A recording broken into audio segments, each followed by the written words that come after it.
Bonjour à toutes et à tous, bon réveil matinal, bienvenue ce Free Matin, ce rendez-vous matinal d'information, d'analyse et de divertissement sur ESAE TV. J'espère que vous avez passé un excellent week-end en compagnie de nos différents programmes télé sur ESAE TV. D'un instant à l'autre, j'aurai à vous présenter en premier lieu la une des journaux afin que vous découvrez les différents sujets qui animent la presse locale au petit matin de ce lundi, dernier lundi du mois d'août 2025. S'en suivra le bulletin matinal d'information avec Nassérine Fatoumbi qui, dans son bulletin matinal d'information, nous informe, tout comme la presse locale, de la reprise du procès lié à la disparition de Pierre Urbain dans Yvon, demain, mardi 26 août 2025. Elle nous fera le point également de la participation du Bénin à travers une délégation conduite par la vice-présidente, participation du Bénin à la TICAD 9 à Tokyo, au Japon. Le poste de douane à l'est de Malanville a été la cible d'une attaque dans la nuit, d'une attaque terroriste, bien évidemment, dans la nuit du 22 août dernier. Nassérine Fatoumbi nous fera le bilan et notamment en fin de bulletin matinal d'information, elle nous présentera quelques actualités en République démocratique du Congo. Dans la paille des sports avec Anaël Vianney-Dohou, le Béninois Jean Dos Santos remporte une ceinture continentale. Le volleyball béninois a de nouveaux champions. Il nous en parlera. Romary Kiki décroche la médaille de bronze à l'Open Naija International de Taekwondo. La définition du jour de ce matin avec Francis Olafarami nous présente l'expression bouc émissaire. Les trucs et astuces avec Atifa et Itaya Olafa nous présentent quelques solutions naturelles contre la gueule de bois. Juste après elle, on aura droit au prénom du jour avec Romaric Djesugo-Gbenou. Les prénommés Patricia sont à l'honneur. Et puis en fin d'émission, juste avant l'invité matinal de ce matin, je recevrai pour vous comme l'Encantin Amoussou qui va nous présenter l'horoscope du jour. Les natifs du signe vierge sont les plus chanceux aujourd'hui. Natifs du 10 signe, l'ambiance sur votre lieu de travail sera particulièrement agréable.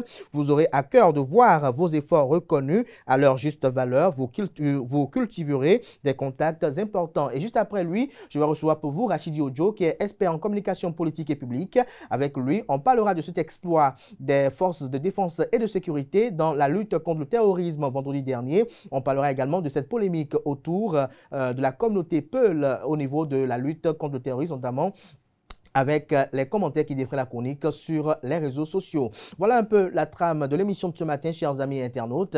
Juste après l'instant pub, on se retrouve pour la une des journaux.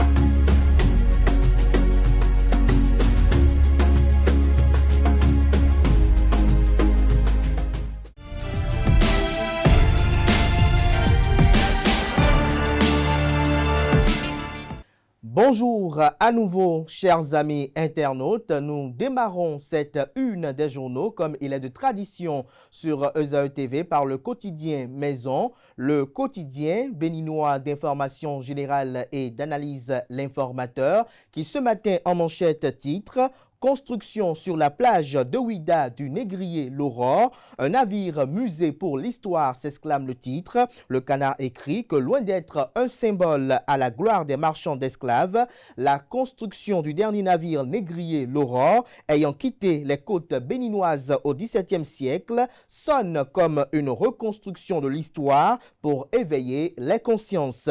On dit souvent que nul n'a le droit d'effacer une page de l'histoire d'un peuple. Lisez l'article en phase avec ces quelques lignes publiées en manchette à la page 3 de la proposition. On peut lire également à la une de l'Informateur de ce matin, notamment en deuxième de titre, « Mésentente entre commerçantes à Libreville, le Bénin et le Gabon réaffirment leur fraternité ». Également à la une de l'Informateur de ce matin qui nous informe qu'à Malanville, les forces de défense et de sécurité neutralisent un assaillant. Retrouvez le film de la scène à la page 6 de la livraison. Gestion des espaces frontaliers, de fermes engagements pour redynamiser la PECOGEF. À l'oreille droite, le titre Journal École pour convier les fidèles lecteurs à lire dans les colonnes de sa parution les quelques pages réservées aux productions journalistiques du jour des étudiants en formation sur les différents campus de l'ESAE, l'école supérieure d'administration, d'économie, de journalisme et des métiers de l'audiovisuel ESAE qui est présente à Cotonou, à Abomey-Calavi et Parakou. ESAE de la rentrée universitaire 2025-2026 est prévue pour le mois de septembre prochain.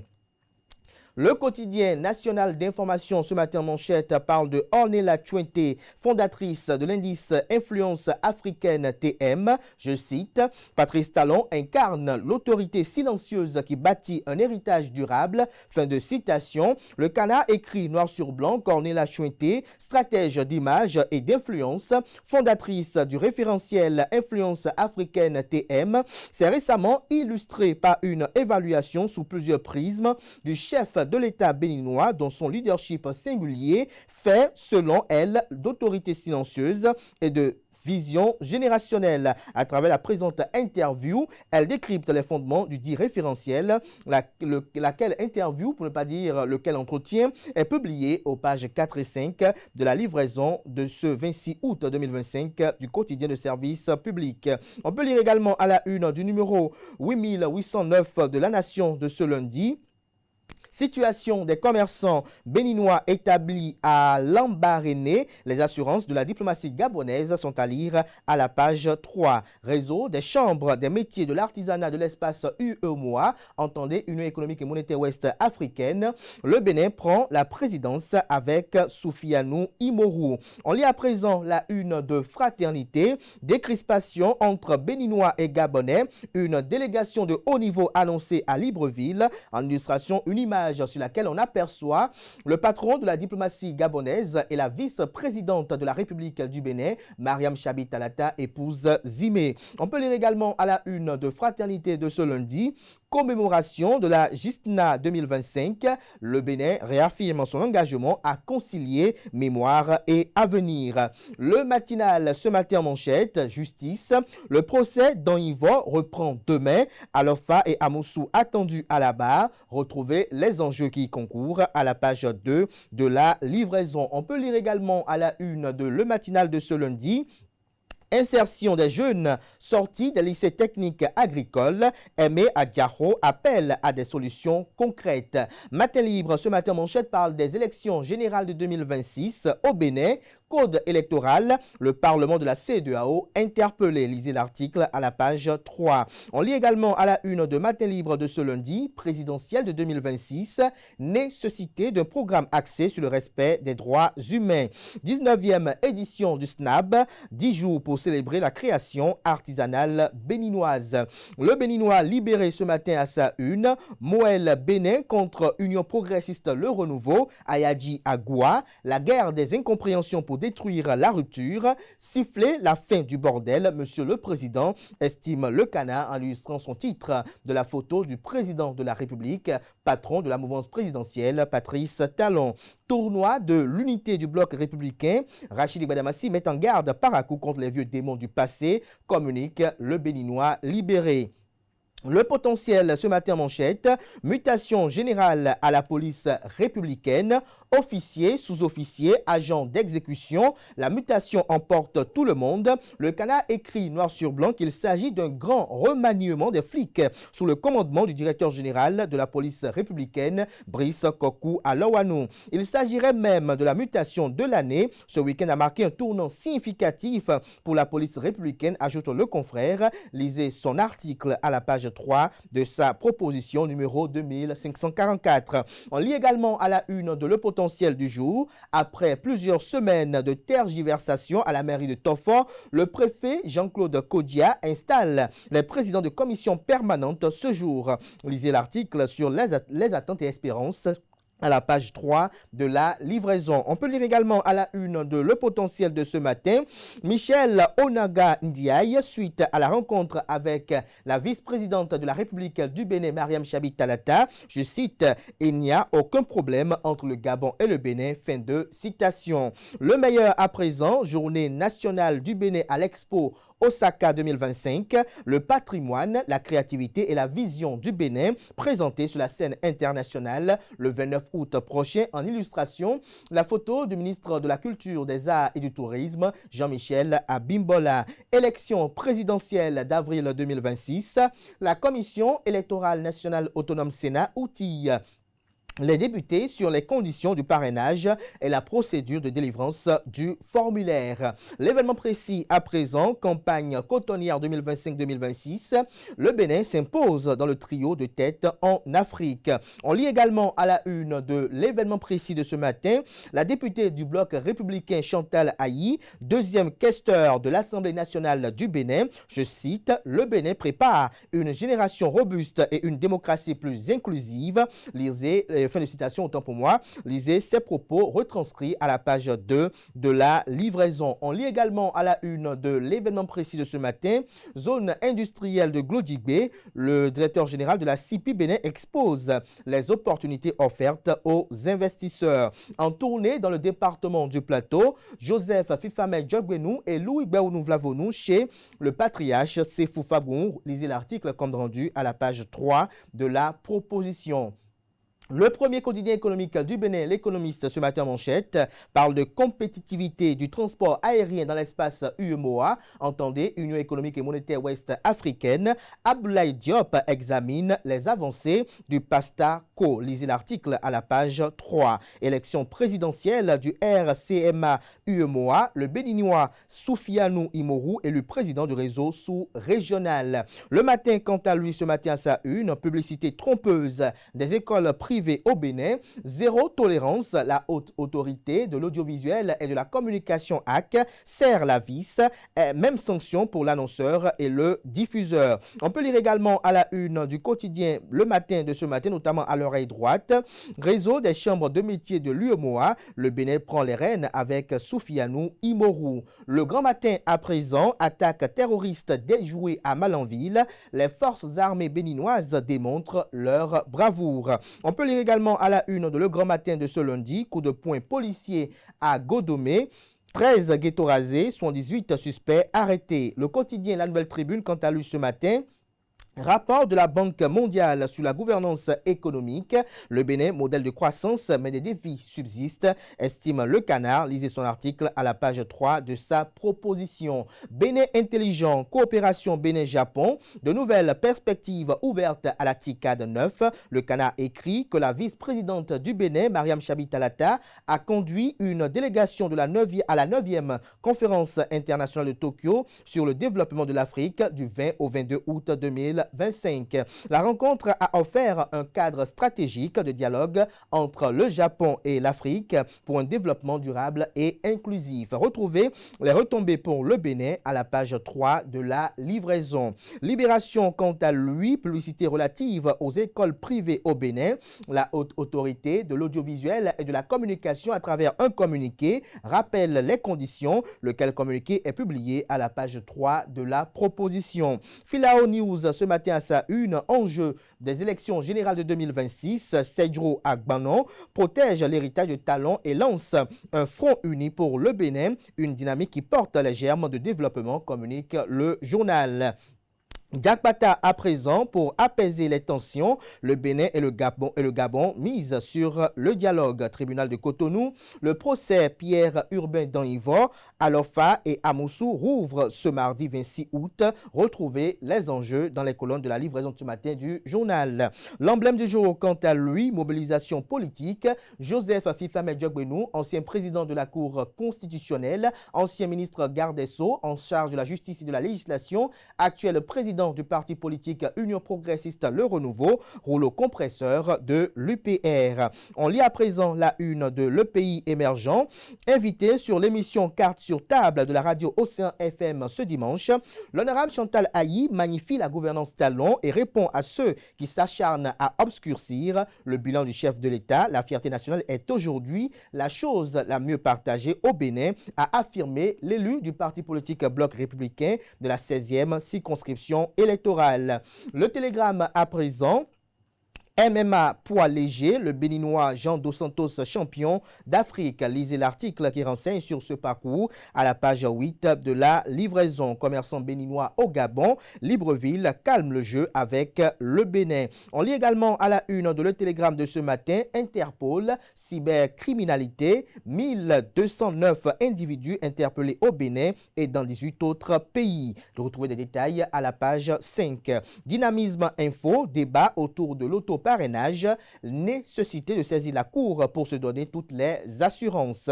On lit à présent la une de Décryptage Info, émission 4 sur table de Océan FM, Chantal Ayi tresse les lauriers à Patrice Talon, Ticade 9 à Yokohama, active participation du Bénin sous la houlette de la vice-présidente de la République, Mariam Chabi Talata, épouse Zimé.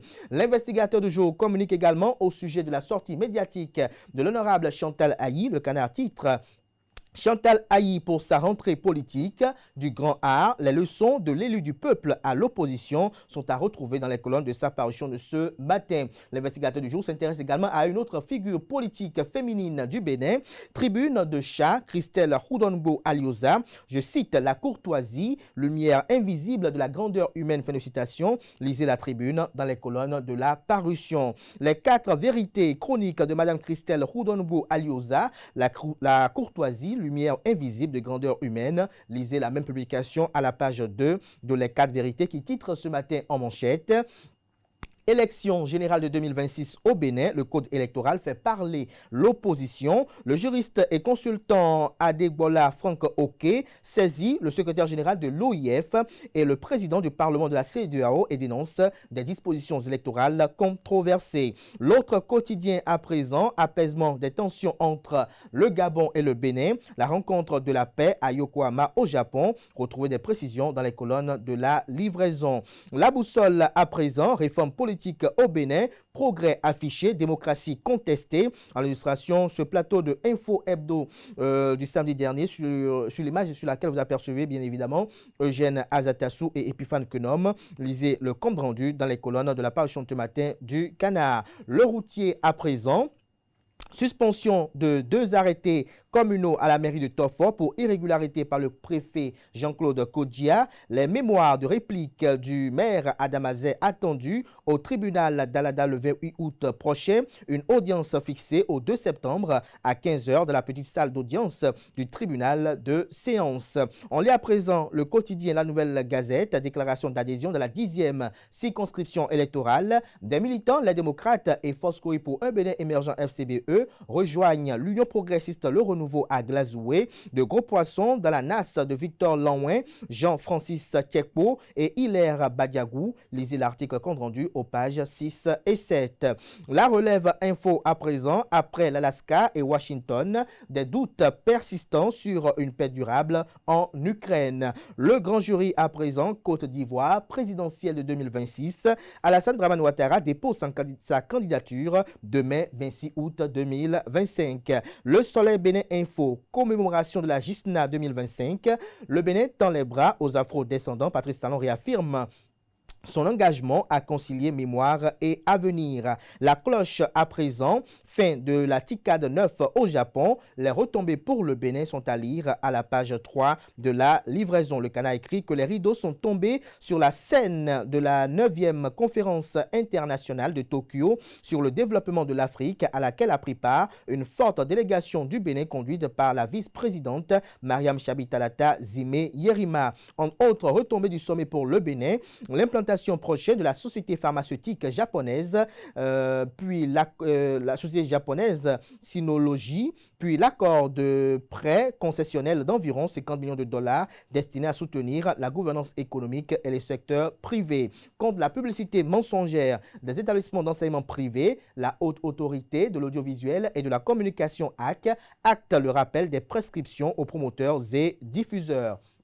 Ce sera tout pour la une des journaux. Merci de votre aimable attention. Place à présent au bulletin matinal d'information et à l'actualité sportive.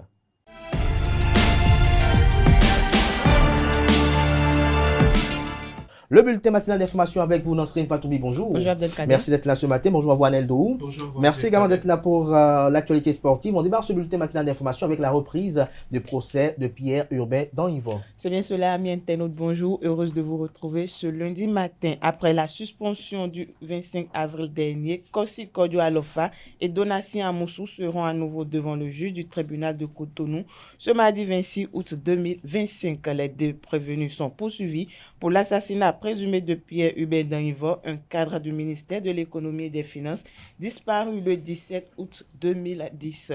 Le dossier a connu de multiples renvois. Il a brièvement repris en mars 2025 avec des auditions et des débats sur des expertises avant de nouvelles hausses de procédure. La famille a toujours contesté l'identification du corps découvert à Womé en 2010. En 2010, et puis à présent, on s'intéresse à la vice-présidente de la République du Bénin, Mariam Chabi Talata, épouse Zimé, qui a rencontré le 21 août dernier au Japon le ministre des Affaires étrangères du Gabon. En marge de la 9e conférence internationale de Tokyo sur le développement de l'Afrique, la vice-présidente du Bénin, Mariam Chabi Talata, épouse Zimé, et Régis Onanga Mamadou Ndiaye, ministre gabonais des Affaires étrangères, ont eu un tête-à-tête. La rencontre tenue le 21 août dernier intervient dans un contexte marqué par des polémiques entre internautes béninois et gabonais. Le point de leurs échanges dans cette capsule vidéo. Le Gabon, c'est 2,5 millions d'habitants. Le Bénin, c'est 14 millions. La particularité du Gabon, c'est qu'un tiers de la population est non gabonaise. Un tiers. Ce qui fait que cette population a un impact important dans le développement socio-économique de notre pays. Mais on a toujours considéré tout le monde comme gabonais ou d'adoption ou gabonais d'origine. Et en la matière, il n'y a aucun problème entre les Béninois au Gabon et les Béninois vivant hors du Gabon. Il y a eu ces derniers jours un incident malheureux. Je m'explique. Depuis le 30 août, nous sommes dans une reconstruction économique de notre pays. On a construit une vingtaine de nouveaux marchés modernes dans le pays, toutes les villes confondues. Et à partir de là, il y a des redistributions de places, les gens se chamaillent. Nous savons ce que c'est, nous sommes dans la même dynamique. Ben voilà, et même vous, c'est plus que nous, parce que le Bénin a une dynamique économique et commerciale très forte. Et donc, il y a eu un incident isolé à Lambaréné, qui est l'une des villes carrefour de chez nous. Incident sans violence, ce ne sont que des échanges verbaux, mais qui ont été malheureusement amplifiés, surtout à travers les réseaux sociaux. Maintenant, de l'incident de Lambaréné, certains ont voulu en faire une affaire gabono-béninois, alors qu'au marché, il y a toutes les communautés qui sont représentées. Les Sénégalais, les Maliens, les Ivoiriens, tout le monde est là. Pourquoi seulement les Béninois?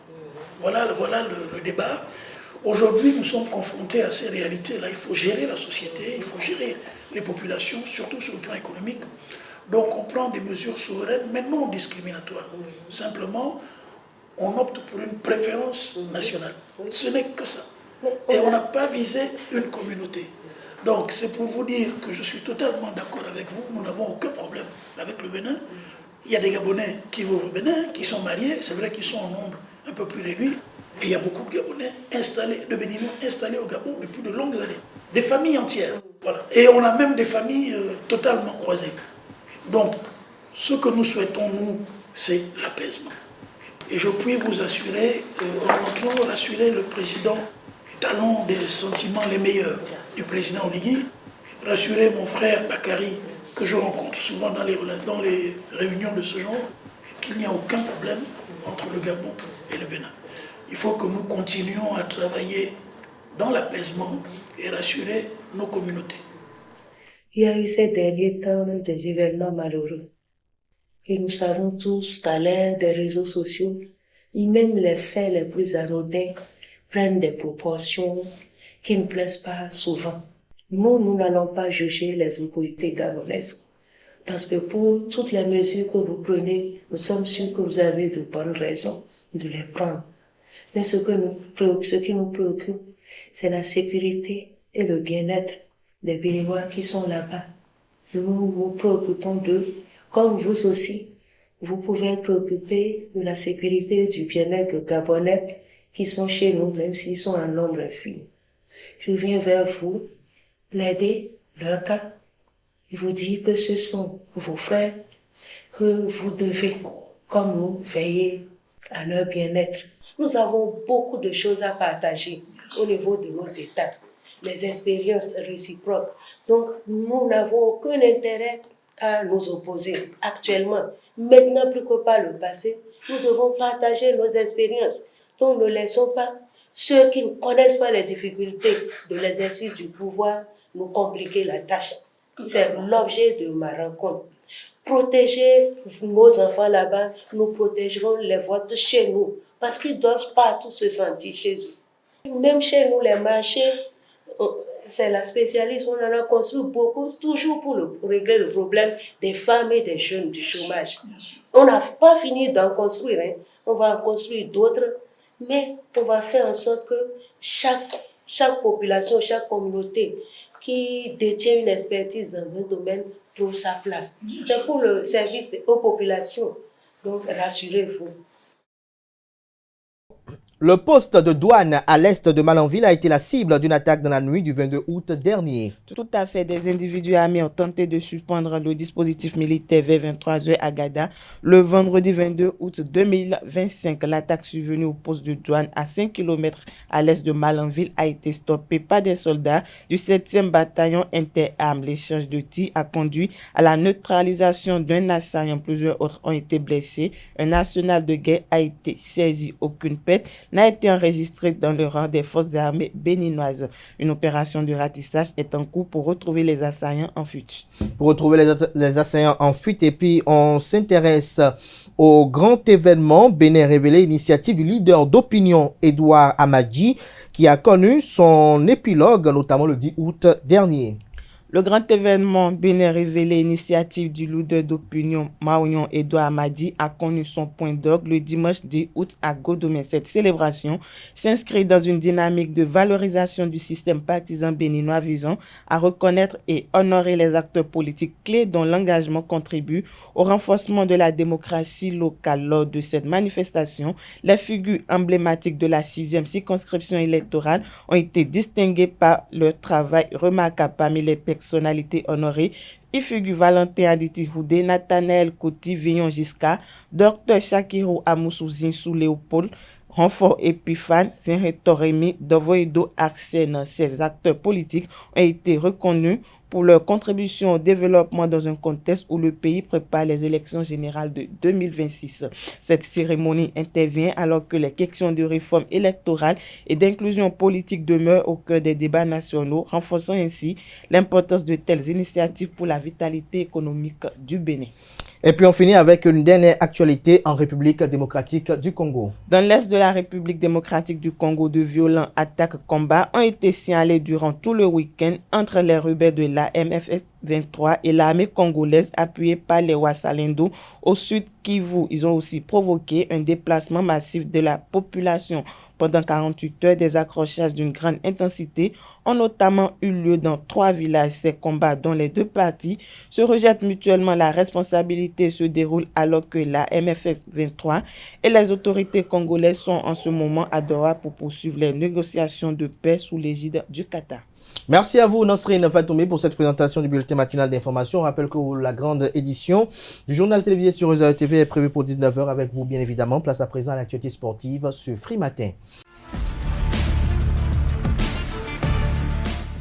Anaël Vianedo, bonjour à nouveau. À nouveau, bonjour, au revoir, Delcader. Le Béninois Jean Dos Santos remporte une ceinture continentale. Effectivement, le Bénin vient d'inscrire une nouvelle page dans l'histoire des arts martiaux mixtes. Samedi 23 août, à Abuja, Jean Dos Santos, alias The Black Panther, s'est imposé face au Nigérien Djibrin Inawa Baba pour décrocher la ceinture africaine des poids légers. Dans une arène acquise à la cause du combattant local, le Béninois a fait parler sa puissance et sa lucidité au championnat d'Afrique des poids légers en MMA. En quelques secondes seulement, il a infligé à son adversaire une défaite expéditive, la plus rapide jamais enregistrée dans la compétition. Une performance qui a immédiatement marqué les esprits et a fait de lui le nouveau visage du MMA continental. À 27 ans, Jean Dos Santos s'offre ainsi son premier titre majeur et confirme son ascension fulgurante Sa victoire résonne comme une fierté nationale et un signal fort pour la discipline au Bénin, encore en quête de reconnaissance sur la scène internationale. Avec ce sacre, The Black Panthers entre dans une nouvelle dimension, celle des champions dont le talent et la détermination dépassent les frontières. Dépasse les frontières. Et puis à présent, on parle de volleyball, le volleyball béninois qui a de nouveaux champions. Effectivement, le championnat professionnel de volleyball au Bénin a vibré jusqu'à son dernier souffle le samedi dans l'enceinte du Hall des Arts de Cotonou, où se sont jouées les finales des playoffs devant un public passionné. Deux nouveaux champions ont été sacrés.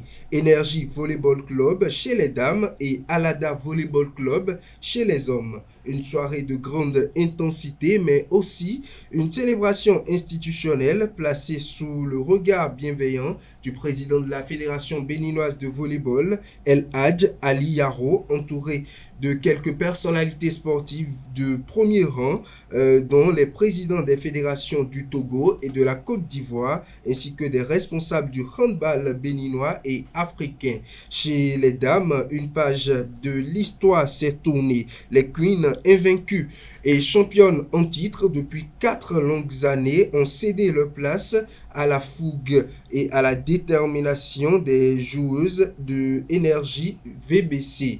Côté homme, face aux finances VBC, longtemps indétrônable et favori naturel, Alada Volleyball Club est entré en terrain conquis, un outsider ambitieux. La soirée s'est conclue avec un hommage appuyé au président El Hadj Ali Yaro, distingué par la Confédération africaine de volleyball pour ses services rendus au volleyball sous-régional et son rôle déterminant dans l'élévation du volleyball béninois à son niveau actuel. C'est le président de la Fédération ivoirienne de volleyball, Pascal Wandja, qui lui a remis cette distinction, symbolisant une reconnaissance unanime de son leadership.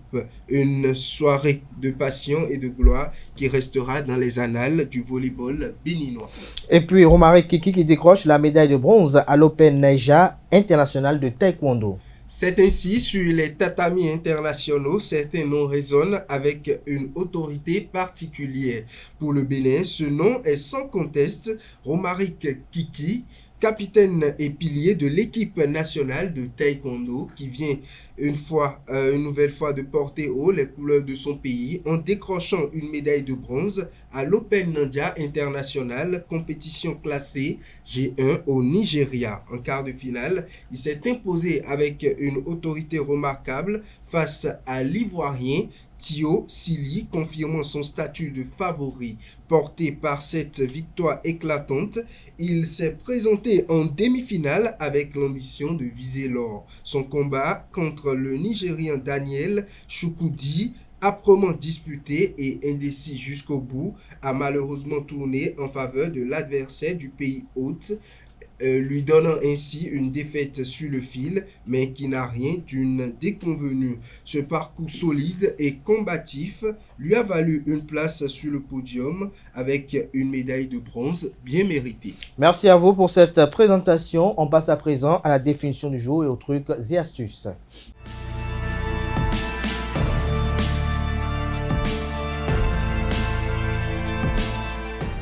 La définition du jour avec Francis Olafarami, bonjour. Bonjour Kader. Merci d'être là. Tifa Ita Olafa, bonjour. Bonjour Abdelkader. Merci également d'être là pour les trucs et astuces. Ce matin, Francis nous présente l'expression bouc émissaire. En effet, à toutes et à tous, bonjour. Chers amis internautes, un bouc émissaire est un individu, un groupe ou une organisation qui est choisi pour endosser la responsabilité ou pour expier une faute pour laquelle il est totalement ou partiellement innocent.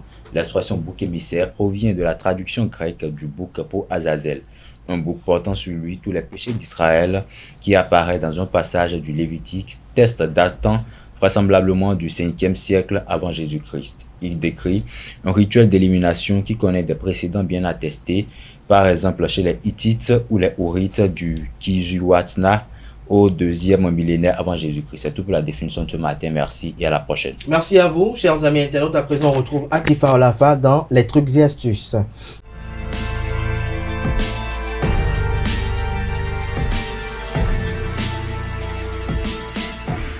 Atifa, bonjour à nouveau. Bonjour à nouveau, Abdelkader. Quelques solutions naturelles contre la gueule de bois. C'est bien cela. Amis internautes, bonjour. Heureuse de vous retrouver ce matin. Après une soirée trop arrosée, l'organisme est mis à rude épreuve. Un phénomène courant qui survient après une consommation excessive d'alcool. Les lendemains de fête sont souvent accompagnés de symptômes plutôt désagréables comme les maux de tête, les nausées, la fatigue, des courbatures ou encore une déshydratation. Heureusement, il existe des remèdes efficaces et très simples pour soulager ces symptômes et se remettre sur pied rapidement. Amis internautes, lorsque vous vous réveillez avec une gueule de bois, plusieurs réflexes peuvent soulager les symptômes. En premier lieu, buvez beaucoup d'eau pour réhydrater votre corps et éliminer les toxines accumulées dans le foie. Deuxième chose, pas de consommation d'alcool avant quelques jours car cela ne fera qu'aggraver les symptômes. Prenez donc du repos et essayez de vous détendre au maximum. Troisième solution, du thé au citron et au miel. Un thé chaud avec du citron et du miel peut aider à soulager les maux de tête et à réhydrater votre corps. Si le citron est un antioxydant puissant, le miel, quant à lui, peut apaiser les douleurs de l'estomac et au foie. Un mélange parfait pour se réhydrater. Quatrième solution, du jus de tomate. Le jus de tomate est riche en nutriments et peut aider à rétablir l'équilibre électrolytique de votre corps. Il contient également du fructose qui contribue à métaboliser l'alcool plus rapidement. Un remède de grand-mère simple mais très efficace. Avant-dernière solution, de l'eau de coco. L'eau de coco est une excellente solution pour hydrater le corps tout en étant riche en nutriments essentiels. Elle aide à rétablir l'équilibre hydrique et à soulager la déshydratation causée par la gueule de bois. Enfin, dernière solution, un smoothie à la banane riche en potassium. La banane est un fruit riche en potassium qui aide à réduire les crampes musculaires et les maux de tête. Pour ce faire, préparez un smoothie en mixant une banane mûre avec du lait d'amande ou de coco. Ajoutez une cuillerée de miel et une poignée de glaçons. Buvez le tout, puis patientez quelques minutes. Cette astuce vous aidera à rétablir l'équilibre de votre organisme. Et voilà, dites au revoir à votre gueule de bois. Et ce sera tout pour les trucs et astuces de ce matin. Merci à vous, Atifa Olafa, pour cette présentation. Chers amis internautes, à présent, on passe au prénom du jour et aux prévisions astrologiques.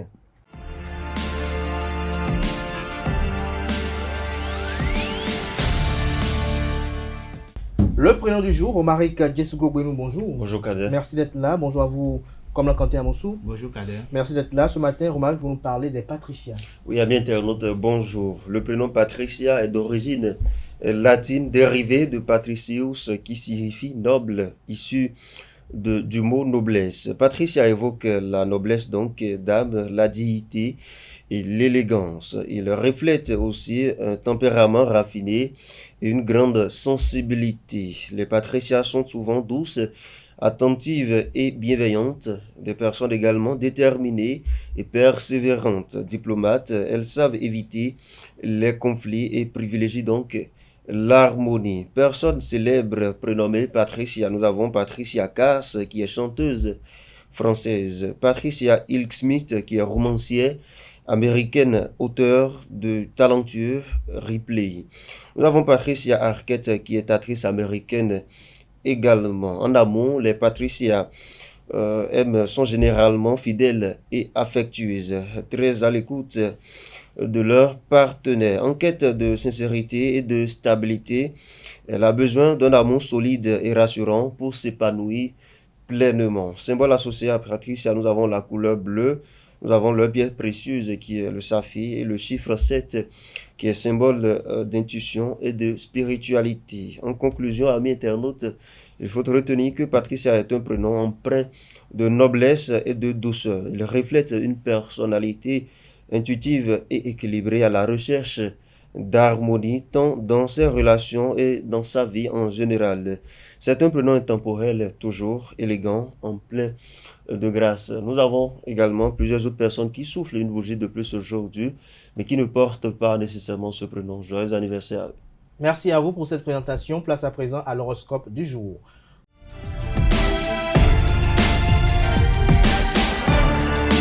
Colonel Quentin Amoussou, bonjour à nouveau. Bonjour à nouveau, Kader. À vous l'antenne.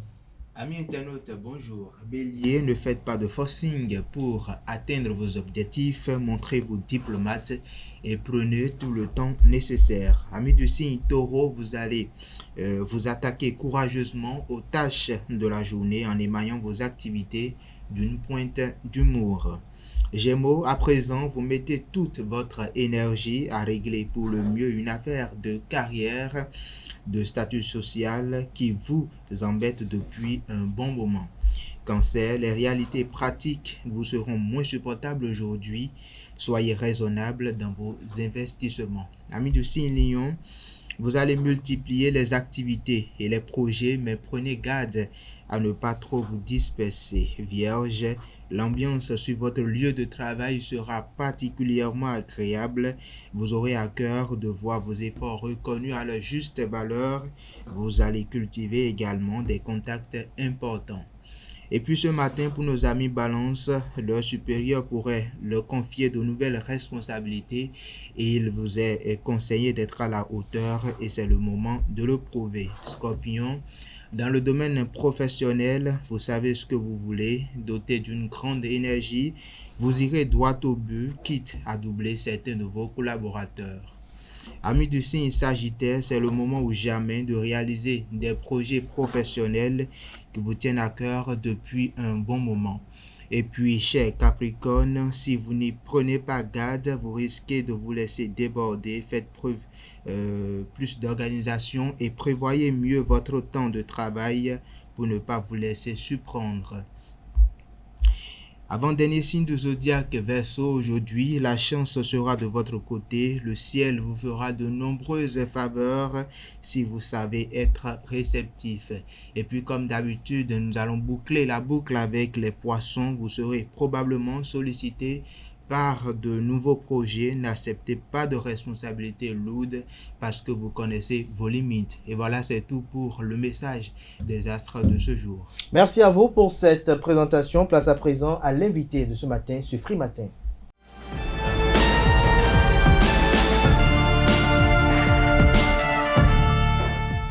L'invité matinal de ce matin, ce Free Matin, on abordera avec lui deux sujets majeurs en lien avec la lutte contre le terrorisme.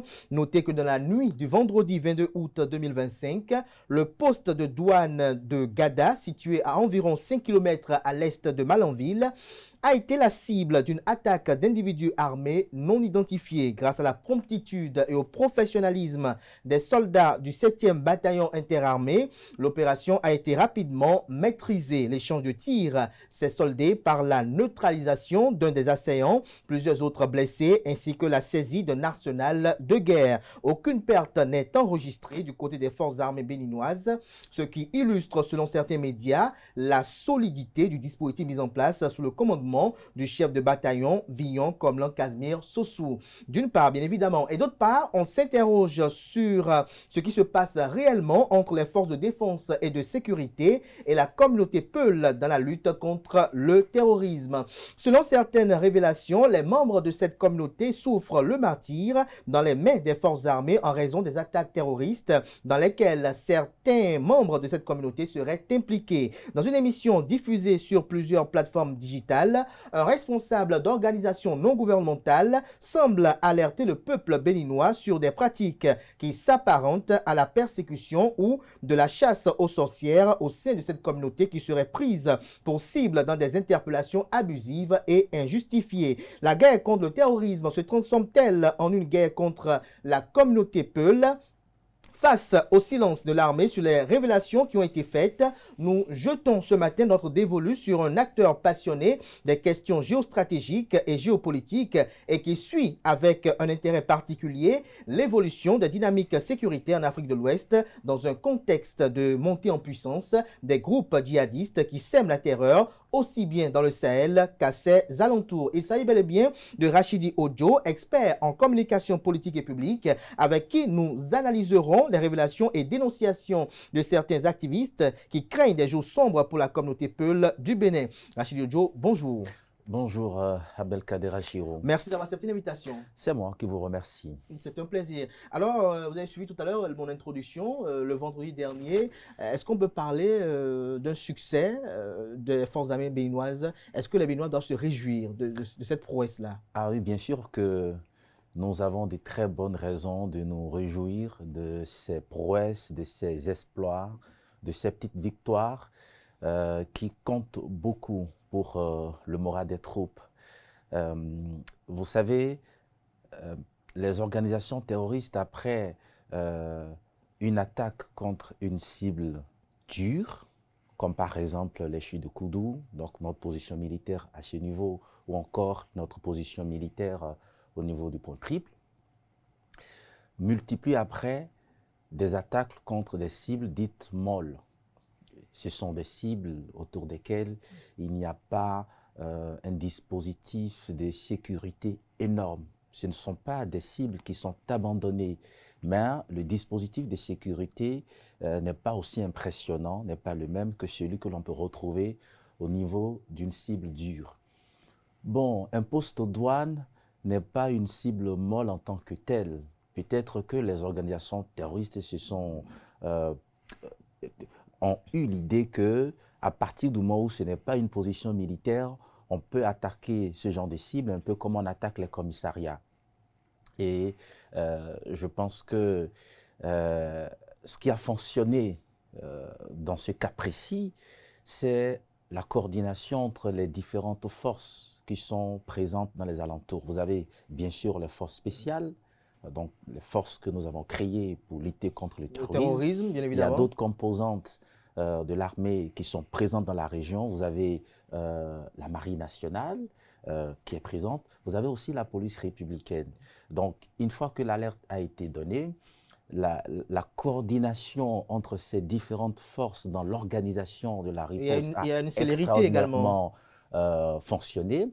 Et ça, c'est quelque chose dont il faut se réjouir particulièrement parce que ce genre de réaction inspire dans le réajustement des dispositifs stratégiques. Parce qu'après tout, les hommes qui font la guerre aux terroristes pour que nous puissions être en sécurité ne sont pas des dieux. Il y a des notions qu'ils ont apprises, il y a des techniques qu'ils connaissent, mais après chaque attaque sur le terrain, il y a des réajustements. Il y a des réajustements puisque chaque attaque génère une documentation, y compris des documents audiovisuels, dont l'analyse et l'étude permettent bien évidemment de faire des réajustements stratégiques. Et ce qui compte davantage dans cette attaque qui a très mal tourné pour les ennemis de la République, c'est le détail au niveau du corps de l'assaillant qui est tombé. Son corps a été retrouvé à 350 mètres environ du lieu de l'attaque. Par principe et par nature, pour des questions d'orgueil, les terroristes, lorsqu'ils viennent, quelle que soit la situation, ils ne laissent pas les corps des hommes qui tombent dans leur rang, à moins que l'attaque est vraiment mal tournée en leur défaveur, de sorte que ceux qui restent ne sont pas autant nombreux. Le rapport de force est vraiment impressionnant. Si le rapport de force tourne en leur défaveur et que ceux qui survivent dans leur rang sont moins nombreux que ceux qui tombent, vous allez avoir des corps. Mais si c'est eux qui font des dégâts dans nos rangs et qu'il y a seulement quelques personnes qui sont tombées dans le rang des terroristes, vous ne verrez pas les corps. Alors ici, s'ils n'ont pas pu emporter le corps, c'est que les autres étaient grièvement blessés. C'est-à-dire que le niveau de blessure qu'ils ont eu était tel que c'était mieux pour eux de sauver leur propre tête, peut-être d'aller succomber à leurs blessures quelque part, peut-être chez eux, quand ils vont retourner à leur base, plutôt que de s'obstiner à emporter. Parce que, imaginez le nombre qu'ils étaient. Donc, emporter un seul corps ne devrait pas être quelque chose de très, très difficile. Si ça n'a pas été possible, ça suppose que nos forces de défense et de sécurité ont riposté de façon énergique et n'ont pas du tout fait de cadeau à ces assaillants. Je pense que c'est quelque chose qui est très, très bien. pour le moral des troupes et aussi pour le moral des bénéficiaires de la sécurité que nous sommes. Alors, Rachid Diodio, tout ce que vous révélez ce matin-là résulte de vos investigations avec les hommes du milieu, notamment au niveau les plus élevés.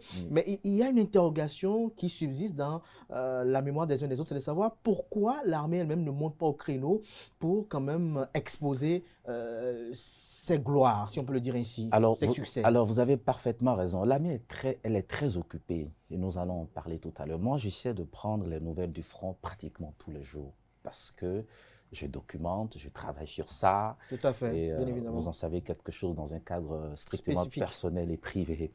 Et donc, les hommes sont trop occupés.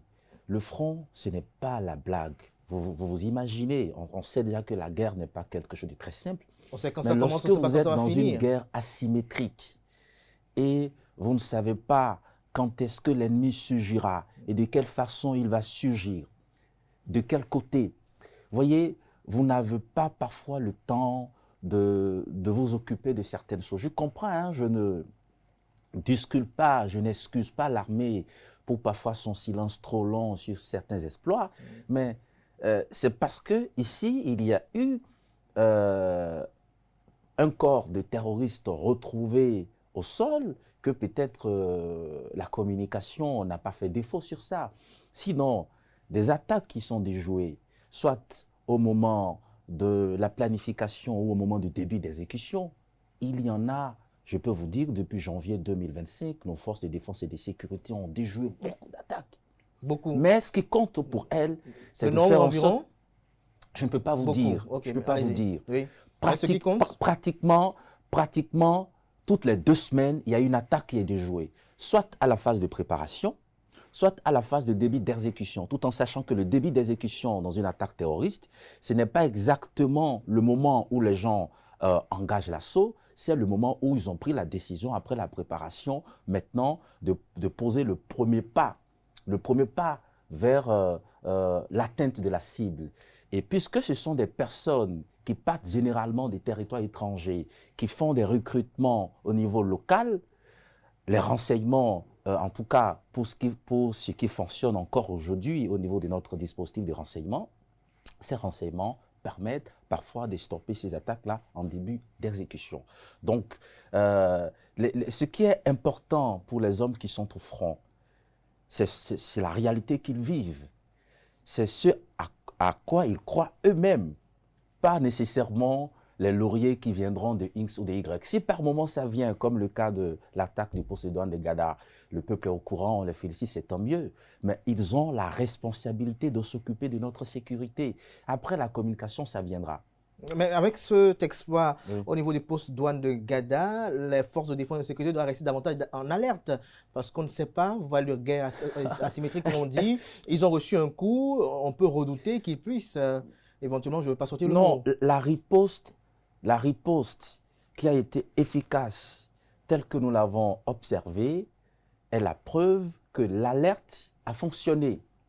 Donc, on n'a pas à leur demander aujourd'hui d'être en alerte. D'ailleurs, rester en alerte, c'est d'abord pour leur propre vie, pour leur propre survie, et c'est dans cette vie, c'est dans cette survie que se trouve notre sécurité à nous.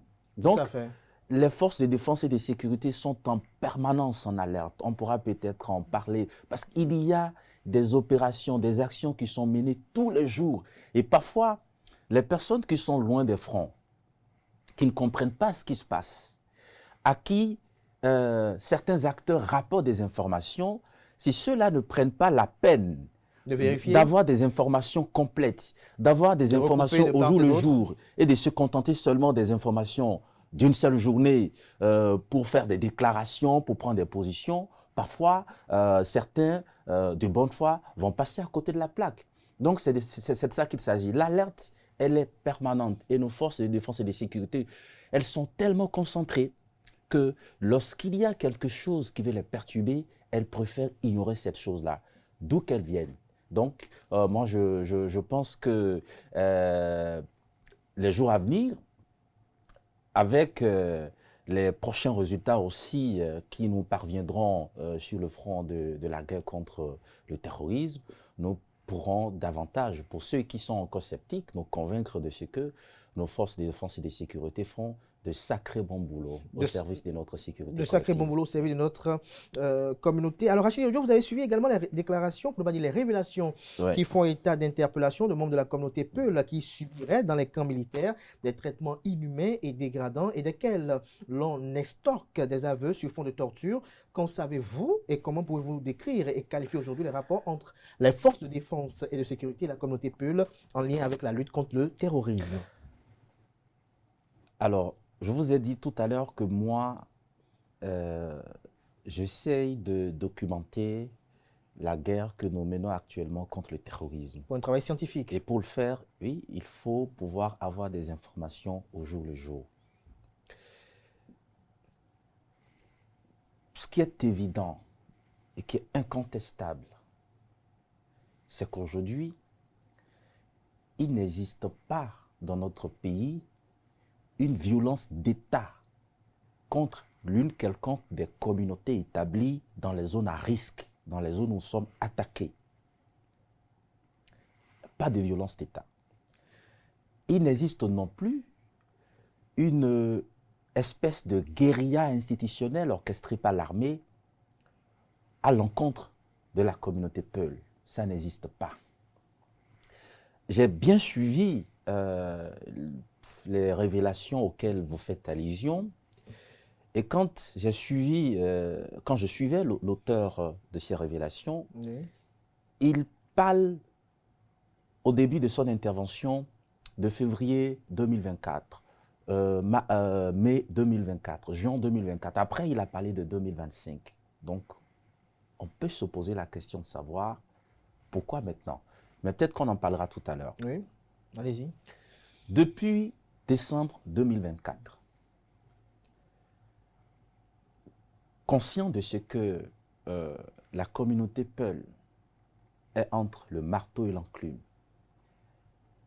est elle-même victime de la barbarie terroriste, au même moment que certains de ses fils, de ses jeunes, sont de gré ou de force endoctrinés, enrôlés par les organisations terroristes qui sont établies en territoire étranger et qui font des recrutements locaux pour pouvoir bien réussir leur opération, le président de la République, le président Patrice Talon, a décidé en présence des responsables militaires, de la hiérarchie militaire, d'échanger avec les dignitaires de la communauté Peul.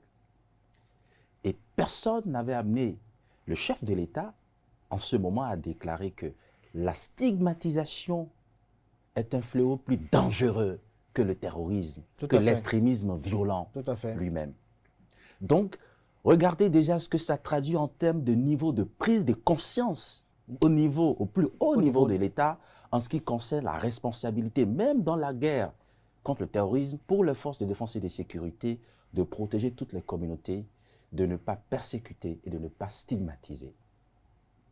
C'est encore au niveau étatique qu'on peut constater que pour pouvoir assister cette communauté, le président de la République a nommé un chargé de mission auprès des éleveurs. On a créé le Haut Commissariat à la sédentarisation. Tout à fait.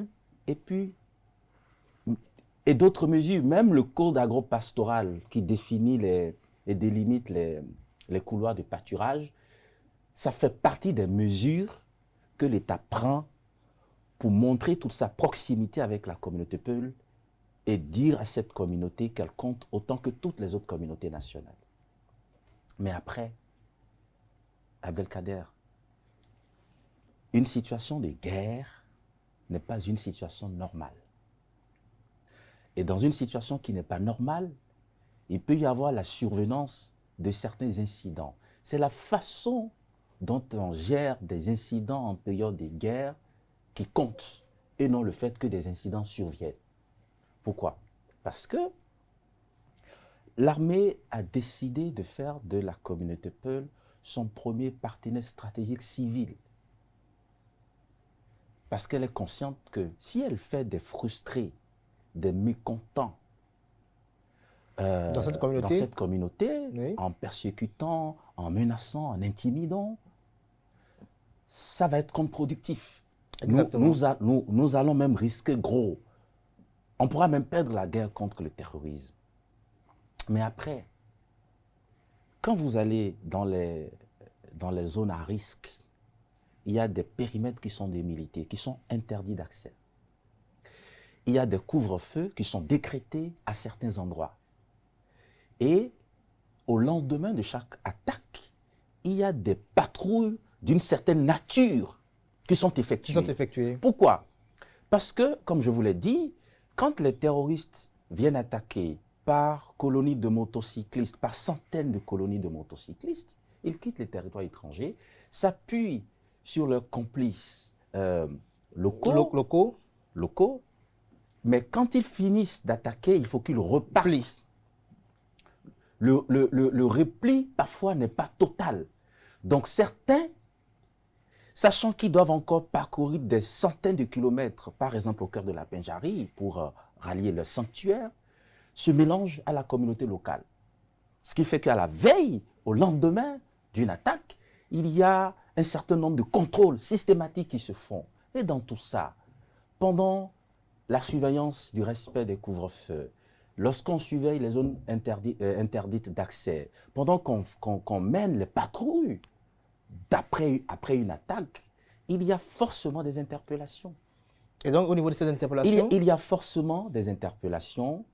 Et lorsque quelqu'un est interpellé, déjà les premiers mots qui sortent, le discours, la cohérence au niveau du discours de la personne donne déjà des indices aux chefs militaires qui ont la responsabilité de sécuriser la zone.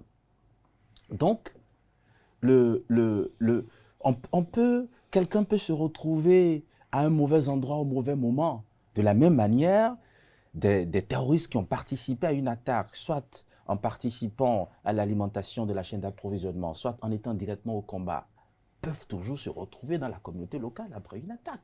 Donc on ne peut pas dire après une attaque on ne fait rien, on croise les bras, parce qu'on a peur d'arrêter des innocents. L'essentiel, lorsqu'on interpelle quelqu'un et on se rend compte après que c'est un innocent, il faut le relâcher. Exactement. Et c'est exactement ce qui se passe.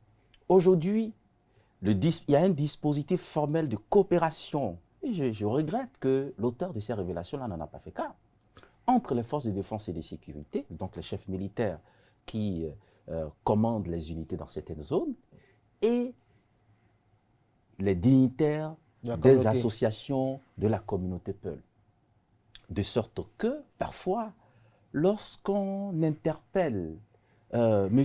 X au sein de la communauté parce qu'on a vu des indices, on fait intervenir ces dignitaires pour dire, est-ce que vous connaissez... Pour assister à l'interrogatoire. Pour assister, parfois pour témoigner. Quel est son passé? Parfois ça marche bien, parfois ça ne marche pas, on verra ça tout à l'heure. Parce qu'il est arrivé que des bouviers retrouvés dans certaines positions, je vous dis, suspectes, après une attaque, a été interpellé à partir de l'analyse des communications effectuées avec son téléphone portable. Mais quand on a demandé à un dignitaire de la communauté, il dit non, c'est mon bouvier, je le connais, c'est mon garçon, il n'est pas un terroriste, il s'est peut-être retrouvé au mauvais endroit. Et qu'est-ce qui s'est passé? C'est que son téléphone, pendant qu'il était il était en activité, loin de la maison, a été laissé à quelqu'un d'autre qui potentiellement était lié aux organisations terroristes et qui a effectué des appels avec son téléphone. Et là, c'est complexe. Donc, c'est complexe. C'est complexe. Donc, si l'armée interpelle quelqu'un comme celui-là, on va crier au scandale. Mais après, s'il y a un témoignage qui prouve que c'est une personne qui exerce une activité illicite, qui n'est pas liée aux organisations criminelles, on relâche l'intéressé. Donc, je trouve que ces révélations n'ont pas tenu compte du contexte parce qu'elles perturbent les hommes au front. Ces révélations déconcentrent parce que présenter des hommes qui donnent leur poitrine, leur vie pour que nous soyons en sécurité, pour qu'Abdelkader puisse aller prendre un pot dans un bar à côté de nous, les déconcentrer, les perturber, en les présentant comme des tortionnaires ou des criminels, c'est quelque chose qui participe même à faire le jeu de l'ennemi. Et je sais que ce n'est pas le but visé par l'auteur de cette révélation, mais il faut qu'il revoie sa méthode, il faut qu'il revoie son approche. Nous sommes en guerre. Et dans une situation de guerre, tout n'est pas toujours normal. Et quand vous avez des informations, il faut que vous ayez des procédés stricts Il faut pour pouvoir recouper. faire des recoupements et vérifier certaines choses Juxtaposer avant de les les mettre sources. sur la place publique. On parle aussi des Peuls qui dénoncent leurs frères jusqu'à opposer à ces derniers des conflits domaniaux, juste parce qu'ils sont des rivaux ou qui se disputent une même femme, par exemple. Y a-t-il pas un grand risque, Rachid Ojo, d'appréhender des innocents victimes de fausses dénonciations? Alors, ce que je peux vous dire, c'est qu'effectivement, il peut y avoir des cas de fausses dénonciations ou des dénonciations infondées. Et ça, certains dignitaires de la communauté avaient déjà fait cas de cette situation devant le président de la République le 27 décembre 2024.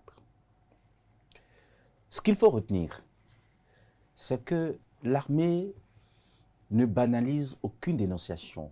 Elle ne prend aucune dénonciation à la légère.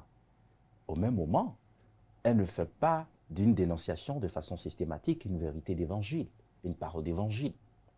Donc, il y a des procédures qui existent dans le cadre donc, de la coopération civilo-militaire mise en place dans le contexte de la guerre contre le terrorisme pour traiter ces questions-là.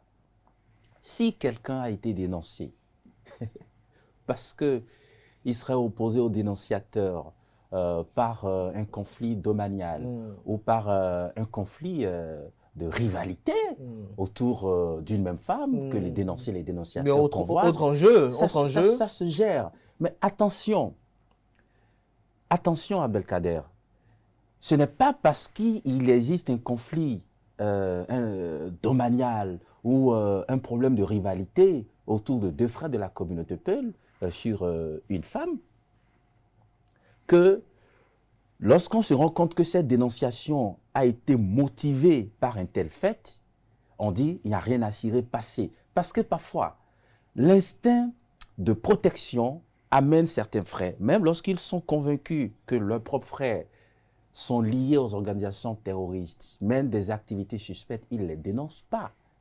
Parce que, je ne dirais pas que c'est normal, mais c'est humain.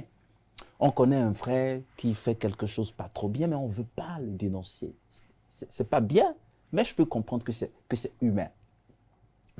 Le jour où vous allez avoir un problème avec ce frère, ce sera peut-être l'occasion d'aller le dénoncer. Donc, ce qui occasionne la dénonciation ne détermine pas la véracité des faits contenus dans la dénonciation. C'est ce que je peux vous dire. Et c'est qu'à l'armée, en tout cas, est très bien habituée à ça et elle les gère parfaitement. Tout à l'heure, vous avez dit qu'en situation de guerre, tout n'est pas forcément normal. Alors, il y a une interrogation. Est-ce que les droits constitutionnels, notamment le droit à la défense des personnes interpellées, est garanti? Alors, avant ça, parce qu'il y a dans les révélations que j'ai entendues, un point quand même qui a retenu mon attention. Lequel? J'ai entendu que certaines personnes interpellées n'ont eu la vie sauve qu'avec l'intervention des hommes politiques. Parce que, oui, exactement. Il me semble important de clarifier. Est-ce qu'il y a un lien avec la politique à ce niveau-là? Alors, les interpellations ne se font pas sur la base des considérations politiques ou partisanes. Cependant, les acteurs qui exercent des responsabilités administratives peuvent être à la base d'abord des acteurs politiques, ce qui n'est pas interdit. Même quand vous prenez un chef village, il peut appartenir à tel ou tel autre parti politique. Formation politique, exactement. Mais, donc, lorsqu'on le consulte, après avoir interpellé quelqu'un, ce n'est pas parce qu'il est de tel ou tel autre parti politique, c'est parce qu'il exerce une responsabilité administrative. Ça peut être aussi un maire ou un adjoint au maire. Et ça, c'est quelque chose qui a aussi son revers. Je vais vous partager, la semaine dernière, alors que j'étais dans mes activités de suivi, on me rapporte que les forces spéciales étaient en train de pilonner des bandes qui visiblement étaient en train de préparer une attaque. Vous savez, quand les organisations terroriste veut l'attaquer, les bandes constituées pour aller attaquer n'ont pas une position fixe. Donc, dans la bourse, dans une journée, elles peuvent changer de position 1 million de fois. Ça fait partie de leur stratégie, c'est connu. Les terroristes aussi savent que les militaires savent. Donc, ce n'est pas un secret. C'est la palissade. Alors, à un moment donné, ces bandes ont été perdues de vue. Ça peut se comprendre parce que quand elles s'aperçoivent qu'elles sont suivies, il y a 2 options pour elles. Soit retourner en territoire étranger, soit se mélanger à la communauté et renoncer d'abord à ce projet. C'est dans ce contexte que 6 individus, tous des Peuls, ont été interpellés. Vraiment, dans une position, on peut dire, bizarre. Et l'expérience, le flair, le réflexe des militaires qui les ont interpellés, pour eux, c'est-à-dire qu'ils ont quelque chose à voir avec les éléments qui viennent de disparaître. Mais on aurait pu, en même temps, les envoyer à Cotonou, les présenter à la criette pour qu'un juge d'instruction s'en charge. Qu'est-ce qu'on a fait? Le protocole qui est en place, c'est qu'il faut consulter les responsables associatifs ou administratifs de la localité. Ça a été fait, un responsable administratif a été consulté. On l'a invité au camp pour venir voir les individus. Là, moi, je les connais. Je les connais tous. Ce sont des gars bien. Je ne pense pas qu'ils soient mêlés à de telles activités. Moi, je pense qu'il faut les relâcher. Mais l'armée a mis ces éléments à la disposition de ce responsable administratif. S'il y avait un mot d'ordre du genre matraquer les Peuls, persécuter les Peuls, ce que je viens de vous dire, les contextes, l'environnement, tout ceci était suffisant pour que les intéressés fassent l'objet de procédures judiciaires. La suite de l'histoire, je ne vous la raconte pas, parce que l'histoire ne s'est pas terminée là. Mais c'est pour montrer à quel point l'armée coopère avec la communauté Peul et est vraiment consciente de ce que cette communauté est son premier partenaire dans la lutte contre le terrorisme. Maintenant, vous demandez si les droits constitutionnels des personnes qui sont... Mais bien évidemment, quand des individus sont interpellés et que, après vérification sur vérification, après avoir consulté les responsables administratifs ou associatifs de la communauté, on prend la résolution de les envoyer à la criette, mais tous leurs droits sont garantis. Ils ont le droit de constituer un avocat. Actuellement, il y a des procédures sur des individus qui sont pendantes, qui sont en instruction.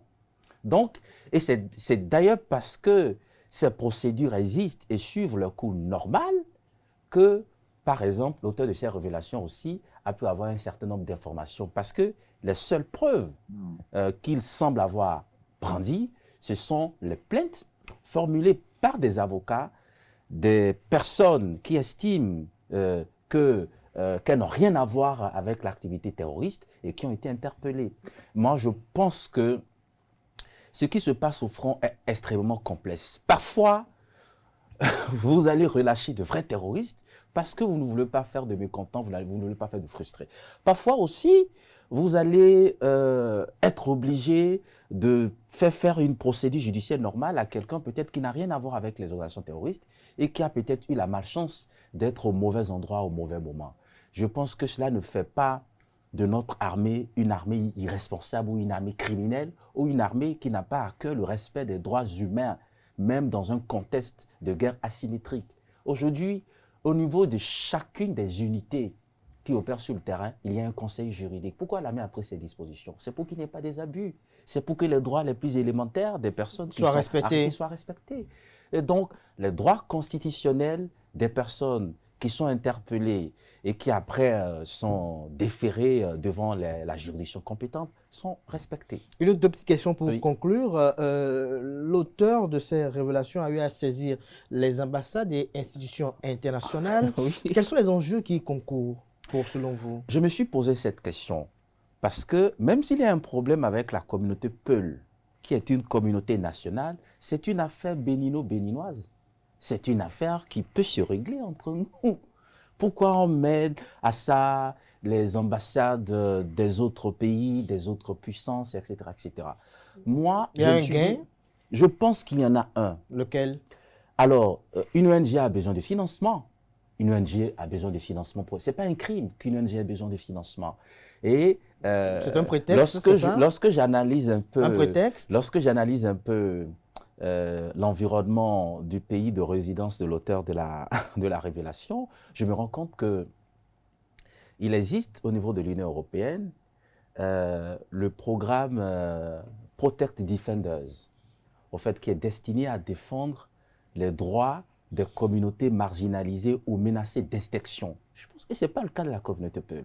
La communauté Peul, c'est une communauté digne, riche de sa richesse, qui exerce des activités traditionnelles, des activités économiques dont certains éléments sont d'éminents cadres. Donc, il n'y a pas péril sur la communauté Peul. Et ce programme est financé par l'instrument européen de démocratie des droits humains. Et ce programme gère aussi l'initiative Marianne, qui a été lancée par le président Emmanuel Macron en octobre 2021. Il y a une manne financière à ce niveau. Il y a du cash qu'on veut mettre à la disposition des organisations qui défendent les droits humains des communautés qui sont menacées. Peut-être que l'intéressé convoite un financement de ce côté-là, mais il ne faut pas surfer sur la communauté Peul pour avoir de tels financements. Ce n'est pas bon, c'est malsain. C'est une communauté digne qui souffre elle-même du terrorisme autant que les autres communautés nationales. Sauf que sa spécificité, c'est que malheureusement, en raison d'un certain nombre de contingences sociologiques et historiques, c'est en son sein que les organisations qui sont basées en territoire étranger recrutent localement pour pouvoir s'approvisionner en carburant, en vivres, en d'autres ingrédients et avoir tout ce qu'il faut pour commettre des attaques sur le sol béninois. Dernière question, un message à l'endroit des populations dans les espaces névralgiques et celles dans les zones sûres. De continuer à faire confiance à nos forces de défense et de sécurité qui sont engagées plus que jamais. Vous avez vu le 1er août, lorsque défilaient les forces spéciales, vous avez vu la réaction du président de la République et de tous ses invités. C'est une reconnaissance au plus haut niveau du travail que font ces forces et les autres troupes qui sont engagées. Aujourd'hui, si l'on doit parler chaque fois de ce qui se passe réellement sur le haut front, mais des gens n'auront pas envie d'aller prendre une bière pour ceux qui en ont l'habitude. Voyez, donc, nous sommes en sécurité parce que des hommes ont décidé de faire correctement leur travail. C'est vrai que l'engagement militaire, c'est du sacrifice, a un sens, mais après, lorsqu'on est engagé militairement et quand on est au front, ils ont également une famille qui les attend. C'est ça, il faut une certaine bravoure, il faut une certaine conscience professionnelle pour faire le travail. Cette bravoure et cette conscience professionnelle existent et c'est quelque chose qui doit nous rassurer.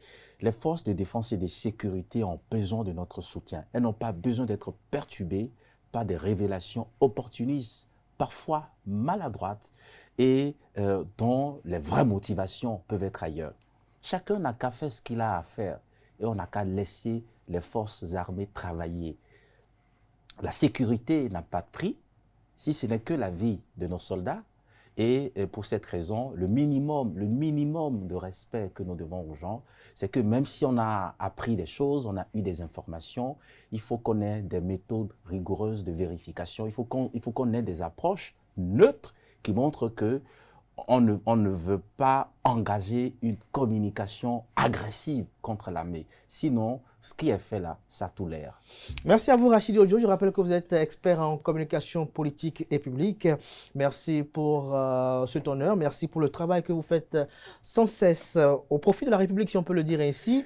On va espérer également qu'au niveau du haut commandement militaire, on va espérer dans les jours à venir que peut-être on puisse avoir une voix des plus autorisées pour venir quand même nous entretenir un peu ce qui se passe.